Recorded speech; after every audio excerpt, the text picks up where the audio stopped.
The moment I turned my key in the lock and pushed open the front door, something felt wrong before I even stepped inside.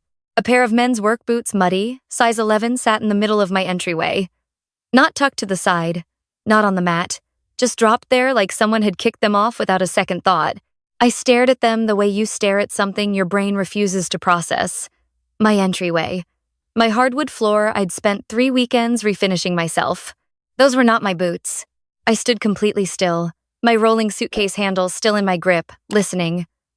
The television was on too loud, the way someone turns it up when they've gotten too comfortable in a space. I could smell food. Something greasy and heavy, not the clean cedar and citrus scent I always kept in my apartment. Through the wall came the faint sound of a child crying, and then a woman's sharp voice telling it to stop. A child.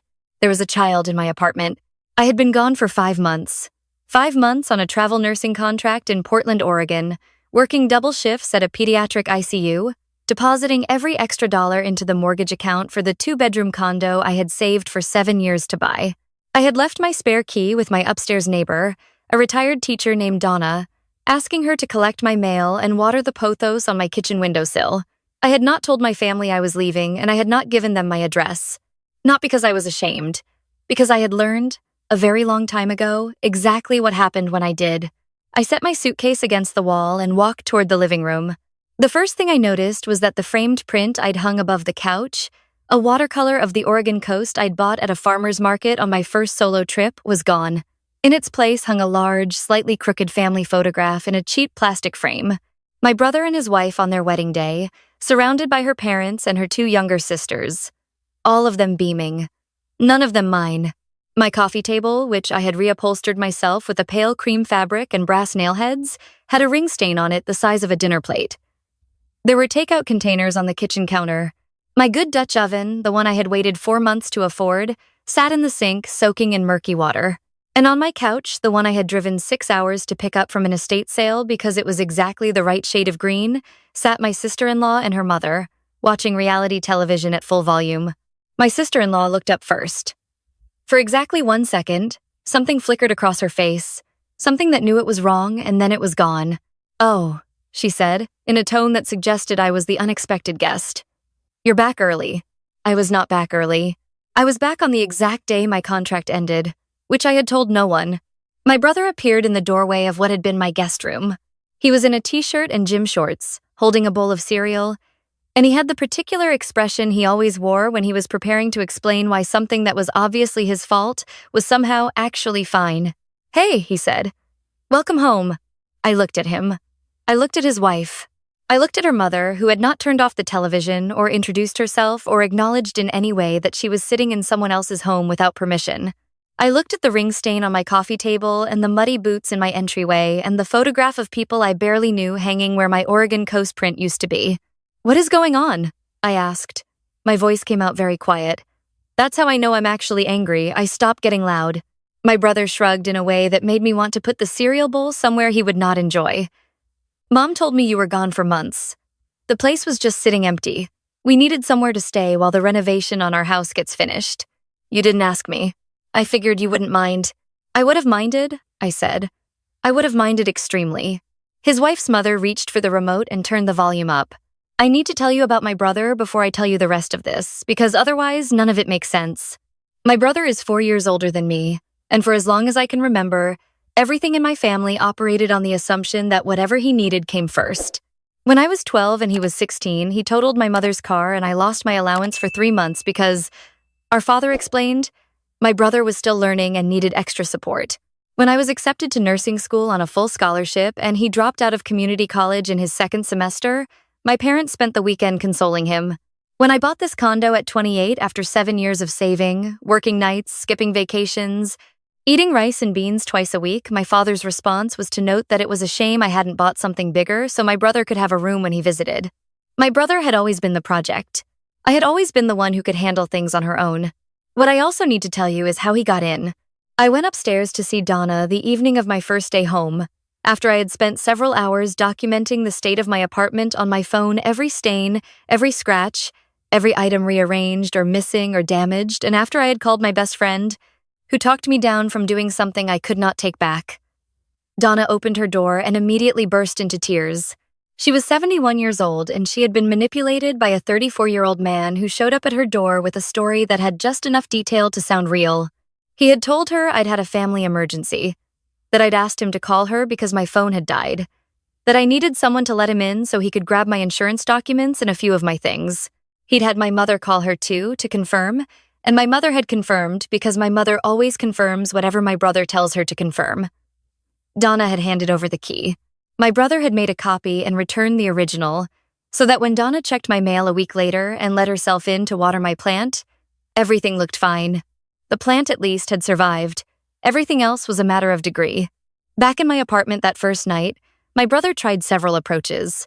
He told me the renovation was taking longer than expected, and they had nowhere else to go, which I later discovered was not entirely true.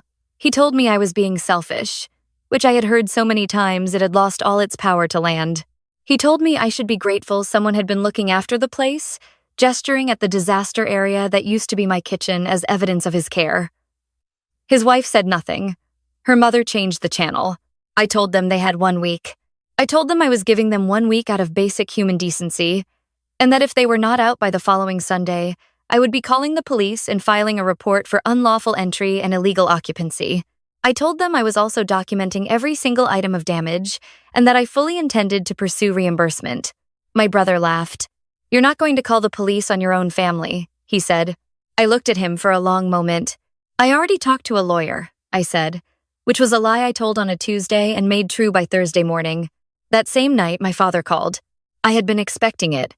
My brother had gone somewhere private to make a phone call about 20 minutes after our conversation, and the math was not complicated. My father called from the landline, which he only used when he wanted to signal that something was serious, and he opened by saying my name in a tone that made it clear he had already decided I was wrong before the conversation started. "Your brother needs your help," he said. "This isn't the time to be difficult." I said, "Dad?" He broke into my home. He didn't break in. Donna let him in. Donna let him in because he lied to her. He did what he had to do. You know how these renovations are? It could go on for months. Then they should get an apartment. An apartment? He said it the way someone says a word in a foreign language they find vaguely absurd. You have a whole second bedroom that's just sitting there empty. You're on the road 6 months at a time. It doesn't make sense to let good space go to waste. It's my space. I pay for it. "You don't have a family," he said, and I could tell he meant it practically, not cruelly, which somehow made it worse. "Your brother has a wife and a child. They need room. You can share. I'm not sharing my home without my consent." His voice shifted into the register I had been hearing my whole life, the one that meant the conversation was over. "I raised you better than this," he said. "Your brother would do anything for you. The least you can do is be flexible." After we hung up, I sat at my kitchen table, which now had a slight wobble I did not remember from before, and I cried for about 15 minutes. Not from sadness, from the specific exhaustion of being gaslit so smoothly by people who had been doing it for so long they didn't even know it was gaslight anymore. They genuinely believed the story they were telling, that I was withholding, that I was selfish, that my brother's need was a force of nature, and my refusal to accommodate it was a personal failing. Then I stopped crying and I got to work. I had already spoken to a lawyer, and by the end of the week I had done everything she told me to do. I filed a report with the non-emergency police line, documenting the unauthorized entry. I submitted a written notice of occupancy termination through certified mail to my brother's last known address, as required by law, giving the legally required notice. I contacted my building's property management company and informed them of the situation, asking them to flag any future attempts to access the unit through building staff. I created a folder on my laptop with photographs of every piece of damage, cross-referenced with original purchase receipts I pulled from my email. The Dutch oven alone was $240. The coffee table refinishing I quoted at $120. The watercolor print I could not replace. I also called the one person my brother hadn't considered. His wife's sister, the younger one, not the mother, had been the maid of honor at their wedding. I had met her twice. She had seemed both times like someone who was slightly tired of everyone around her, which I respected. I found her on social media and sent her a message that was simple and factual. I was the legal owner of the apartment where her sister was currently staying. The occupancy was unauthorized. I wanted her family out, but I did not want anyone to be blindsided, and I thought she deserved to know the full situation. She called me within the hour. What she told me took me a few minutes to fully absorb. My brother, she said, had told her parents that the apartment was his. Not that he was staying there, not that a family member had loaned it to them, that it was his. That he had bought it 2 years ago as an investment property and was letting her sister live there temporarily while the house was being renovated. Her parents, who were staying in the second bedroom, believed they were guests of their son-in-law in his own property. They had no idea there was an owner somewhere who had not consented to any of this. I sat with that for a moment. He had told them it was his. The following Sunday, I asked everyone to sit down. My brother and his wife. Her mother, who had by this point been living in my guest room for going on 6 weeks, and my father, who had driven 2 hours because my brother had told him things were escalating and he needed backup. I had also asked someone else to be present. My lawyer, by speakerphone, introduced simply as my legal representative. I had learned from every mistake the narrator of every story like mine had ever made. I was not going to have this conversation without a witness. I put the documents on the table. First, the deed to the property with my name on it, purchased in my name with my own financing 3 years prior. Second, a printed summary of Texas unlawful occupancy law because that is where I live, along with a copy of the police report I had filed the previous week. Third, an itemized list of damages with photographic documentation totaling just under $900. Fourth, a formal notice of trespass, prepared by my lawyer, requiring all occupants to vacate within 72 hours or face formal eviction proceedings. My father leaned forward to look at the deed. He looked at it for a long time without saying anything. My sister-in-law's mother stood up. "I don't understand," she said, and her voice had gone very strange. "Hannah, that is my sister-in-law's name, told us this was Marcus's apartment. Marcus is my brother. She said he owned it." Everyone looked at my sister-in-law. She had gone completely still. Her eyes cut to my brother, and something passed between them that I had no name for except cornered. "Marcus," her mother said very slowly, "did you tell my daughter that this apartment was yours?" "It's complicated," my brother said. "It's not complicated," I said. "His name is not on the deed. His name is not on the mortgage. He has never paid $1 toward this property. He obtained access through deception and has been occupying it without my permission. Those are the facts." "You told her it was yours," his wife said. It was the first time since I'd been home that I had heard genuine emotion in her voice, and the emotion was not embarrassment. It was fury. "You told my parents we were staying at your investment property. You said you'd bought it before we got married." "Hannah, don't." She pushed back from the table and stood up. "Don't." My father still had not spoken. He was looking at the deed with an expression I had never seen on his face before, and after a moment I recognized it. He was recalculating. What happened next came apart quickly, the way lies always do once one thread is pulled. My sister-in-law asked my brother, in front of everyone, exactly how much money they actually had. My brother tried to redirect. She asked again, louder. He admitted that the renovation on their house had gone 4 months over budget. He admitted that they had depleted their savings. He admitted that he had been telling her the situation was more under control than it was because he hadn't wanted her to worry. Her mother asked how they were planning to pay for the apartment once they found a new one. My brother looked at the table. His wife said very quietly, "We're not, are we? That's why we're here." My father finally looked up from the deed. He looked at my brother the way you look at someone when you are understanding something for the first time that you should have understood much earlier, and the expression was not comfortable on him. "Marcus," he said, "did you lie to your wife's family?" I was trying to figure out a solution. "Did you lie to Donna upstairs to get that key?" A pause.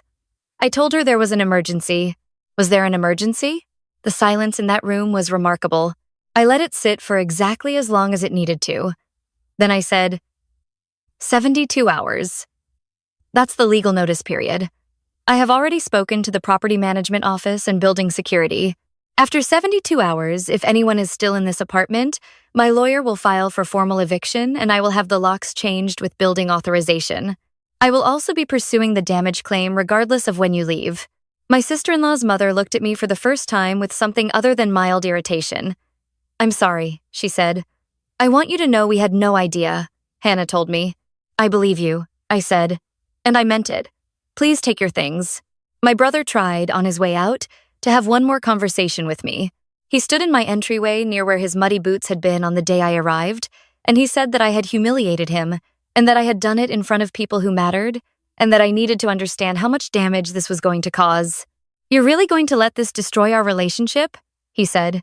I looked at him. You broke into my home, I said. You made a copy of a key that wasn't yours. You lied to an elderly woman to get it. You moved 4 people into my apartment without asking me. You told your in-laws it was your property. And then when I came home, you told me I was being selfish. I paused. What relationship were you trying to protect, exactly? He left without answering. His wife's family was gone by that evening. My brother and his wife left the following morning. My sister-in-law did not speak to me, but she also did not make it difficult. She packed efficiently and she left, and I noticed she did not wait for my brother to carry anything for her. My father called 2 days later. The conversation was nothing like the first one. He spoke slowly, the way people speak when they are choosing every word because they are not sure of the ground they're standing on. He said he had spoken to Donna. He said he had looked up the purchase records on my condo because he hadn't fully believed the deed, which I found both predictable and exhausting. He said he had been thinking about a lot of things. I owe you an apology, he said. He cleared his throat. More than one. I waited. I didn't protect you the way I should have. He sounded tired, the kind of tired that comes from holding a story for a long time and finally setting it down. I always told myself I was helping your brother because he needed more help. That you were capable and he wasn't, so it made sense to focus on him. I told myself that was fairness. He paused. I don't think that was fairness. I had been waiting for this conversation for about 15 years. Now that I was in it, I didn't know what to do with it. Part of me wanted to hand him a list of every specific incident I'd been storing in a mental filing cabinet since I was 12. Part of me just felt very tired. I don't need you to fix everything, I said finally. I just need you to stop assuming he's right and I'm difficult every time we disagree. I know. His voice cracked slightly on the 2 syllables. I know. I'm sorry. I told him I needed time. He said he understood. We didn't end the call warmly, but we ended it honestly. And for us, at that point, that was something. In the months after, I learned the rest of the story in pieces. My brother and his wife moved into a short-term rental. From what I heard through my father, the conversations between them were not easy ones. She had questions that did not have good answers. About the money, about the lies, about exactly how long he had been managing their finances the way he had. Her parents, who had gone back home believing they had been used as props in a con their son-in-law ran on his own sister, were not quiet about their feelings. My sister-in-law's mother was apparently very direct about what she thought of a man who lied to his wife's family about owning property that belonged to someone else. The renovation on their house finally finished 7 months late and $30,000 over the original estimate, and they moved back in. Whether they were okay, I genuinely did not know. I was not in contact with my brother, and I had no plans to be until he was willing to have an honest conversation that did not involve him explaining why what he did was understandable. My father came to visit me in the spring. He stood in my living room and looked around at it. The new watercolor print I'd found to replace the one that had gone missing. The coffee table I'd had professionally refinished after the stain proved too deep to sand out.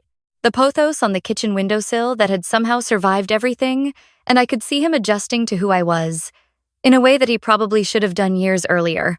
You made all this yourself, he said. Most of it, I said. Over a lot of years. He nodded. He looked at the print for a moment longer. I didn't fully understand that, he said. I think I didn't let myself understand it. I made coffee and we sat at my kitchen table, which no longer wobbled because I'd fixed it. We talked for 3 hours. It was not comfortable for most of it, but it was real, and I came to believe that he was genuinely trying to see something he'd kept himself from seeing for a long time. That does not erase what he did, or what he failed to do. It does not undo the years of being the one who handled things, the one who didn't need support, the one who could be counted on to be flexible. But it was something. It was a start, and I was willing to see if it held. My brother sent me a text on my birthday. It said happy birthday and had an emoji. I did not respond, but I did not delete it either. I wasn't ready. Maybe I would be, eventually. Maybe he would do the work that would make it possible. I didn't know. What I did know was that every morning I woke up in an apartment that was mine. Fully, legally, unambiguously mine.